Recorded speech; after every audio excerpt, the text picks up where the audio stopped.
Pagod din ah. Weekdays, 3:15 p.m. Pagod.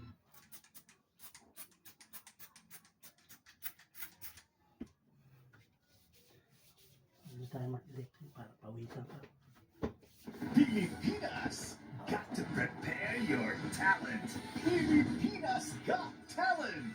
Any talent, no age limit. Solo, duo, or group performance. I-upload na ang 1 to 2 minute audition video sa www.joinnow.ph/PGT7. Abangan kung ikaw na ang susunod na magpapakitang gilas sa harap ng judges sa pagbabalik na Pilipinas Ow. Got Talent. Aray. Sakit. Wala. We know it means to have someone na laging handang makinig at lulunod. Now you can reach Pantay Bata 163. And it's easy. And it's 123 or 163. Just chat, email, or tag Bantay Bata 163 sa Facebook. At hello, usap tayo dahil nandito kami para sa iyo.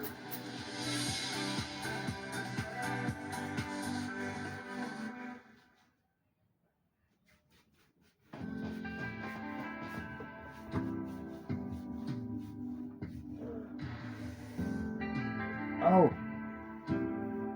Oh, sakit.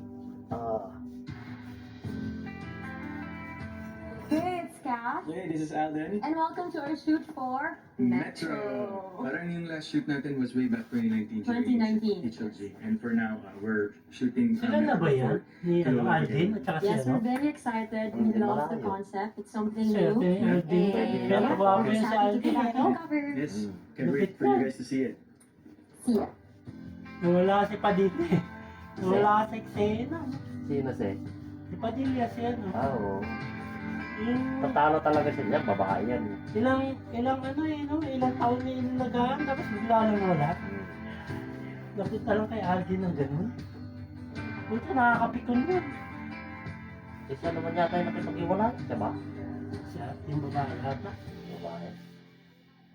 Kinukuha pa nga yung ano eh, yung ibang ari-ari yun. Kasi ata yung mali ata ni ano, Daniel. ni Padilla, Oo. Si Carla. nangutang sa ano, Oo. sa pamilya niya yun. Ayun, binawi niya ata. Ngayon lahat ng ari-ari, binenta, binayad lahat doon sa lahat kay Carla. Ay, doon sa nanay. Ni babae. Mayaman na yun. Tama na yan. Si Alvin, mayaman na rin naman. Meron ka na, hindi mo na sa Itbulaga. Pero mayaman yung si Kat. That's a wrap. Thank you for joining us for our shoot. Dahil bata pa Coming lang. up this October na yan, guys. And of course, we're inviting you on November 13 for Hello Love Again in cinemas worldwide.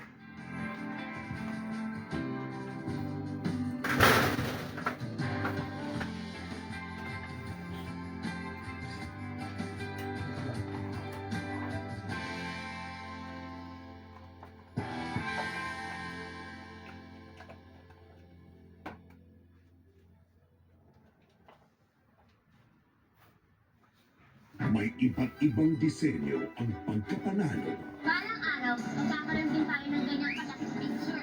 Ikaw, saka ako. Habang ang iba'y pinuburda pa ang kanilang mga pangarap. Out with the old, in with the new. Ang iba'y pinagdidikit-dikit pa ang bawat retaso. Alam mo ba tapos na yung mga pangarap mong yan? Hanggang divisoria ka na lang. It was just a design. Design? Parte ng pagkataako'y ninakaw ninyo. Pero ang pusong marunong mangarap ay determinado. Lahat ng meron ako, pinaghirapan ko. Hindi na mag-alala. Lahat sa Kaya humanda na sa tapatan ng pinakamagaling. It will take a war to bring me down. You want war? Lambot, I'll give lambot lang. you war. Magkaribal, Mondays to Fridays, 10 a.m. Sa Kapamilya Online Live.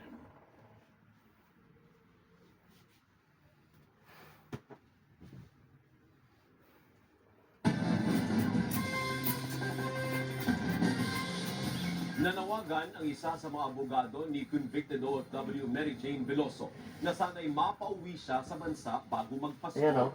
Sa gitna Veloso. ito ng pagsasapinal ng kasunduan Drugs. sa paglilipat ng Indonesia ng kustudiya kay Veloso sa Pilipinas. Ayon Swerte sa Secretary niya. General ng National Union of People's Lawyers Swerte Philippines niya. na si Attorney Edre Olalia, kaysa sila sa Nakita niya na yung kagustuhan ng pamilya. mga pamahalaan at mamamayan ng Manila at Kumbaga, Jakarta baliwala na yung kaso na niya. makauwi si Wala na. Veloso sa Kapaskuhan. Baliwala na. Ilinaw din ni Olalia na hindi binigyan Hindi, di ng nabitay. Indonesian government ng special Naharang ni treatment Duterte. si Veloso. I do join what seems to be a overwhelming desire from both governments and from both peoples of Indonesia and the Philippines and the public Ay, that kaya, she ay. comes home before Christmas. Yes, Oh, sir. that's the best Ay.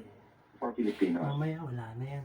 Sa panayam rin ng ANC, sinabi ng Department of Foreign Affairs na inaasahang tatalakayin ng dalawang bansa sa susunod na linggo ang paglilipat kay Veloso dahil nasa ibang bansa pa ang Pangulo ng Indonesia para sa isang multi-country trip. Nagdusa na rin naman siya dyan. Ilang taon na siya dyan eh. Dapat na pakawalan na eh. Gago kasi yung ano dyan, nag-utos na magbitbit ng ano, bagahe. Oo. Nakisabay lang. Hindi mo Pinaano pala. lang siya eh. Pinain eh. Pain Ginawa lang lang siya. siyang pain. Pero ano, This will also, good news is, may ano yun. Hindi, kung makakalusot, bibigyan siguro siya ng pera. Oo. to Kaso yun ang nahuli. as soon as possible. So, December date is not impossible. At sa mga senior citizen naman na nais pang kumayod o magtrabaho pero nagiging hadlang ang kanilang edad para makahanap ng trabaho. Posibleng ito na po ang inyong pagkakataon dahil pinasa na sa House of Representatives ang isang panukalang batas na mag-aatas sa mga sangay ng gobyerno at mga pribadong kumpanya na tumanggap ng mga senior citizen bilang empleyado o manggagawa. Labig na paa mo ah. Kaya, ay, sakit eh. Wala na sa kabila. Mamaya Sa talaga. edad na 72, Pati itong kamay ko, nagtutubig na. Nanay Mercedes, araw-araw naglilinis sa bahay, rumarakit din bilang manikurista. Anya, kaya pa Manipon niya na nga ako eh. magtrabaho. Yun nga lang, wala Ano na ba umanong sisipon? tatanggap sa kanya dahil sa kanyang edad. Ah, Mahalaga sa mga senior citizen na mayroong pinagkakitaan kasi bakit? Sa amin naman, meron na ganyan sa Nueva Vizcaya. Ano eh, Oo, yung yun. sa Oo, ano yata yun? maintenance, Macdo ata yun. Sana, Macdo ba? age Jollibee? doesn't matter. Kung Puro, ay, may kataga ng PWPD, ay, pagtrabaho, PW, dapat ano, tanggapin may mga kapansanan. pag-asa Oh, pa. happy. Pero sa Hindi mga naman, nasa edad 6 na tupataas, Pero halimbawa, tulad ni Nanay may Mercedes, putol yung kamay na gusto ganito. pang magtrabaho Kaya at maghugas ng kumita pinggan, sariling gano'n. pera. Pasado na sa Kamara ang House Bill 10985 o Employment Opportunities for Senior Citizens